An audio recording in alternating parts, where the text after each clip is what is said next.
Hello and welcome, this is BooZe'n. I'm going to play a game of Magic the Gathering Planeswalker 2012.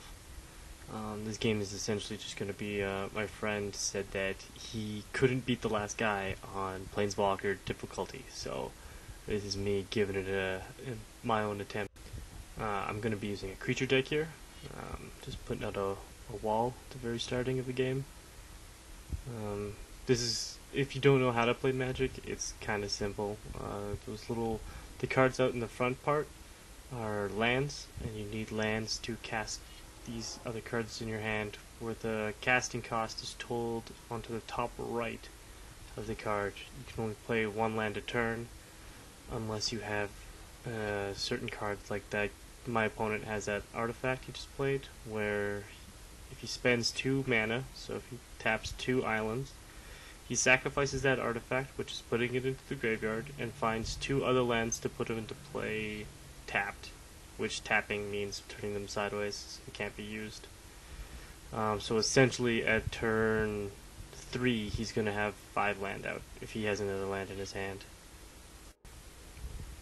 Now, I'm playing on the Planeswalker difficulty, which basically means that it is the hardest difficulty in the game, and this is the last boss. I'm just showing you right here. That's in my settings that I'm playing on Planeswalker. You are, so that no one can call me out for cheating.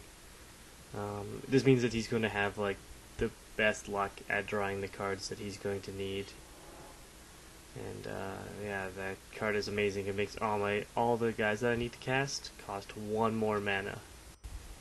So right here, I have that Giant's Growth. So I'm going to attack with my 2/2 guy. So he has 2 attack, 2 defense, and he's of course going to block with his 5/3 because he's going to just beat me. So I baited him into blocking with that guy. That's going to hurt me in the long run. I buffed my guy up to 5/5, so we both die. But my guys go back to their normal casting value. I don't have to pay 1 extra to cast another one.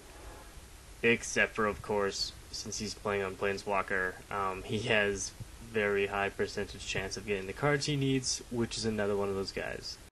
So it's actually a good thing that I killed him, but at the same time, yeah, kind of upsetting that I still can't cast anything because I need 1 more land, and I haven't drawn that 4th land yet. And of course he gets another one of those, so he'll be able to sacrifice it this turn and then get 2 more land into play that he can use for his next turn. So right now I'm in a bad way because he can cast a lot of stuff, and he has these, you know how I said you can only play 1 land a turn? That thing he just played that looks like a land is actually a 0 casting cost artifact, so you can just put into play for free, and it counts as a land, which that card is kind of cheap. Being that this is the last guy of the game, he tends to have all of the rare, really cheap cards that most of the other avatars that you fought, once you beat them, you got to use their magic deck, where with this guy you don't. This guy, if you got to use his deck, there would be no other reason to use another deck. My friends that play Magic that have this, their only complaint is that you cannot pick apart the decks and recreate decks using your own, like, of all the decks. So you can't customize the decks. Each deck has about 16 cards that you can switch in and out, but they are predetermined. You have to unlock them through playing, and one of the big draws about Magic is that actual customization, that you thinking of your own strategy per deck to try and make all-comer decks that no matter like who you fight, you will stand a good chance. And some people think that they have formulas that, you know, if you have X amount of cards, you need Y amount of lands, and stuff like that, to just try to increase your probability of getting the cards you need in that game to also work with synergy with the other cards in your deck. So the metagame is actually the strategy of creating these decks to be able to take on almost anybody, all of your opponents. Now at this point, I'm getting a little worried. I've only hit him once for 2 damage. He hasn't hit me yet, but he's got a lot more creatures than me, and his guys have flying, which I actually can't block. He's also he's got a lot more land than I do, and it looks like he's getting set up to do a lot more powerful things to me, and he can keep increasing that flying guy, which is kind of making me worried if he's trying to go for the one hit kill, or if he's just going to attack me twice to try and finish me off. Of course, he just goes and gets more land, which he doesn't need, and I do. And this thing is kind of scary. It's going to help both of us, because if before we draw a card, we look at the top card, and if it's either an artifact, a creature, an enchantment, or a land, you just get to put it into play, and then still draw your next card. Which might help me, actually, since I have a lot of high casting cost creatures, but I also have a lot of high casting cost creatures in my hand. Well, so I'm hoping that I have some more in my deck that will pop up for free, so I don't have to spend so much mana on it. But at the same time, I know that he has ridiculously high casting cost creatures in his deck. In my attempt just before this, he beat me on turn 3. So turn 1, he got a 11/11 creature out.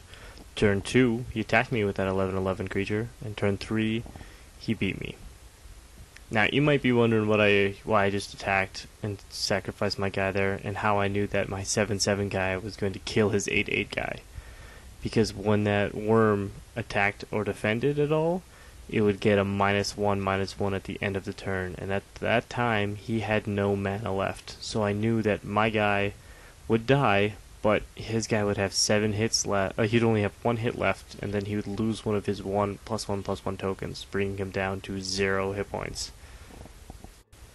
And then since he is in Planeswalker difficulty, of course he just gets another one right away, because each monster I've killed, he's just thrown a duplicate back into the game.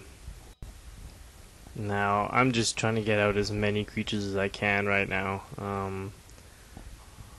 Basically, there is a card in this deck that is, all of my creatures get +3/+3 attacks, and a thing called Trample, whereas if I do more damage than the creatures that I'm hitting, that the damage kind of spills over and hits the guy controlling them.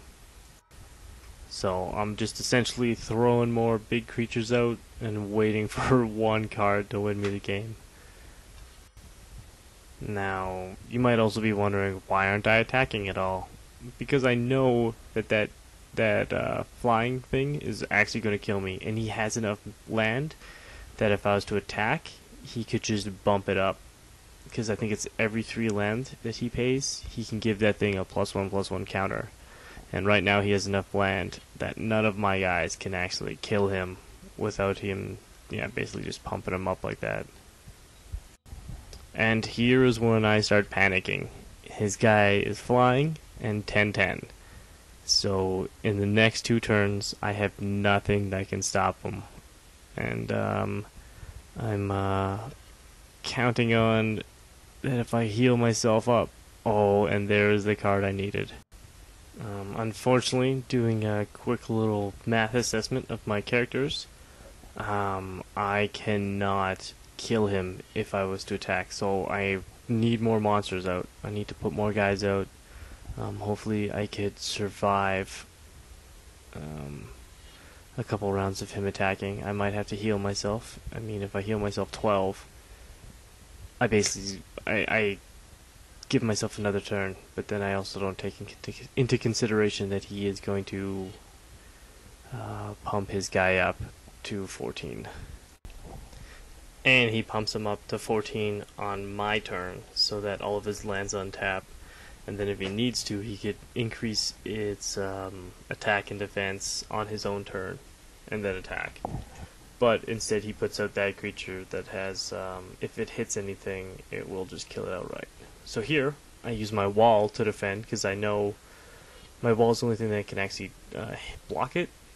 But my wall can't attack, so it's gonna not make a difference with overrun. Now, some people also might think, why don't I just attack him back now that his big 18-18 guy is, now 17-17 guy is now tapped. But he has that artifact on that bottom left corner of his 4 artifacts that allows him to untap an artifact. Which, if I attacked, he would just untap that 17-17 guy, and then I'd just be in big trouble. So I'm thinking I can not take another hit, because he's going to bump it up and then murder me. So I think I'm quickly doing the math here.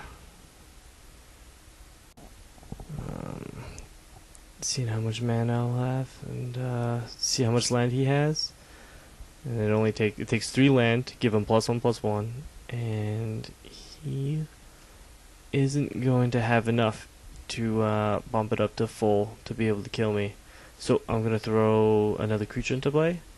He's gonna pump that thing up to so it's gonna be 22/22 when he attacks me.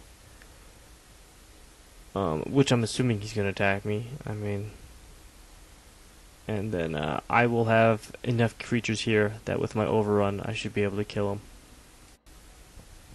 Now, I'm very worried about that tapping creature, because he might be able to tap one of my stronger guys, so that I might not actually get enough damage in here. But I think I should be okay. I'm pretty sure I should be okay.